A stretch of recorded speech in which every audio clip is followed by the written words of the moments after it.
Have you ever felt an eerie chill run down your spine, even when nothing seems out of place? That's exactly what I experienced when I was adopted by my new parents. They seemed like the perfect couple: warm smiles, a beautiful home, and a promise of a fresh start.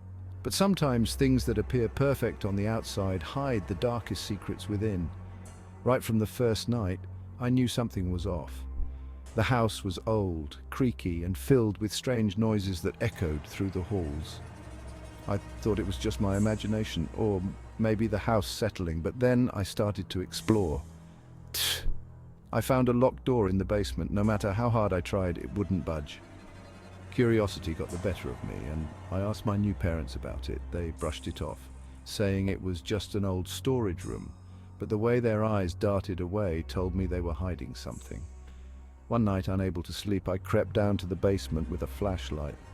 The door was slightly ajar this time. I pushed it open and was hit by a musty smell that made my stomach churn.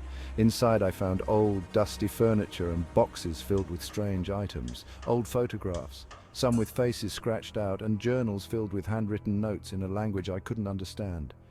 But the worst was yet to come. Hidden behind a pile of boxes was a small wooden trapdoor. My heart raced as I lifted it, revealing a dark passageway leading down into the unknown. I hesitated, but something compelled me to go down. As I descended, the air grew colder and I heard distant whispers. At the bottom, I found a room dimly lit by a single flickering bulb. The walls were covered in strange symbols and old newspaper clippings about missing children. Fear gripped me as I realized these were not just random articles. They were all about kids who'd been adopted and never seen again. Suddenly, I heard footsteps above. Panic set in as I scrambled back up the stairs and into my room, praying I hadn't been discovered. The next morning, my new parents were unusually quiet, their eyes watching me closely. I knew I had to get out, but I didn't know how or when. Days turned into weeks, and the tension in the house grew unbearable. I found more clues: a hidden room behind the attic filled with old toys and clothes, and more journals, this time with entries about strange rituals and sacrifices. I pieced together the horrifying truth. My new parents were part of some dark cult, using their adoption facade to lure in unsuspecting children.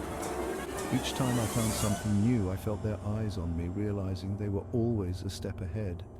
And one night I finally mustered the courage to run. I waited until they were asleep, packed a small bag, and slipped out into the night.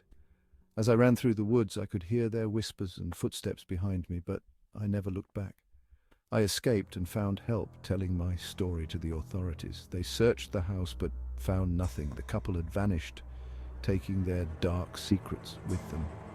To this day, I still wonder how many other kids weren't as lucky as I was, and I can still hear those whispers in my nightmares.